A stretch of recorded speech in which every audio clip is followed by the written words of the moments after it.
Good morning, family.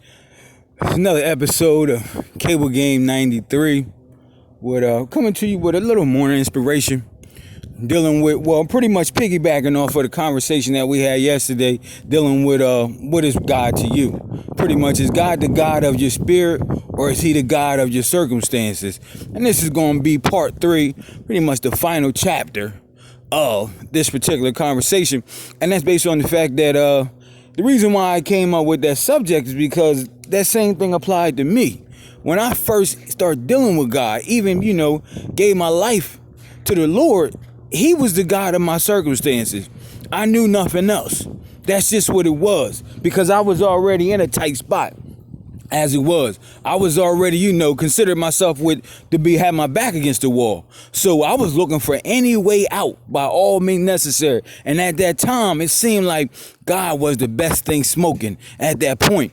So I looked to God, for him to change my situation.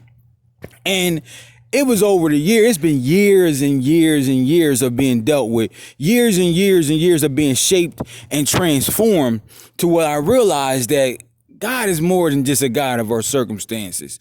And there's been times, I'm not going to lie, I done prayed when it rained. One time, have a picnic with the wife, and I wanted to stop raining. And I prayed like, Lord, let this be a good day so we can have a good picnic, and let this rain fall back so we can get this picnic in. And fortunate enough, the rain stopped. But is that the extent of my relationship with God?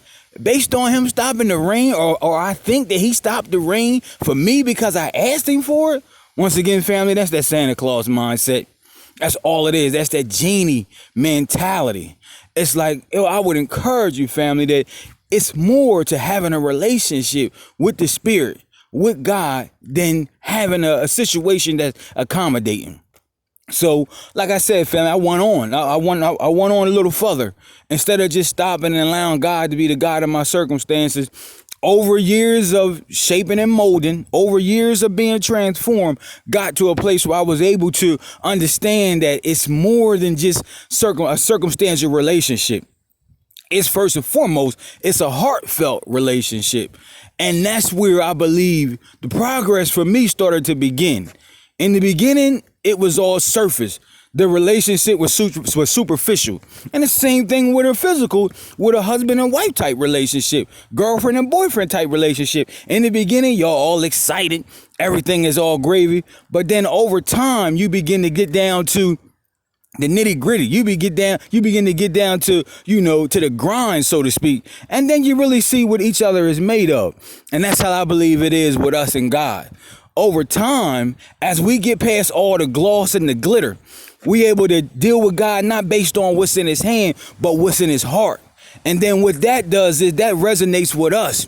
And we begin to look for more than just a God of our circumstance. We look for the God of our spirit, to the point where we want to receive God, not just in praying for something to change, but praying for God to change us, that we may first and foremost be transformed in our relationship, and we may become transparent with him, and we can get vulnerable with him in our life. And that allows us to continue to be vulnerable with everybody that we come in contact with, not in fear of being judged, not in fear of being criticized. It don't even matter as we continue to grow in him.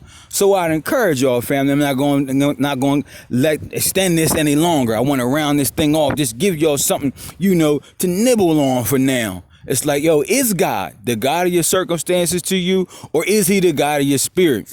Like I said, I'm not knocking one over the other, because I began with God being the God of my circumstances. But I'm telling you, you can go further. It's more. It's more than a relationship, than having a better car, a better house, and a better job, and a bigger business. At the end of the day, God wants to make his home in us. And our goal is to make our home in him. And when we have that goal, then like I said, whether life gives you everything or it gives you nothing at all, it doesn't change your position in him, and it doesn't change your ability to enjoy the peace of God that passes all human understanding, family. So I like to end on that note, and remember, God bless us with a mouth so we can tell our mind what to do. Later.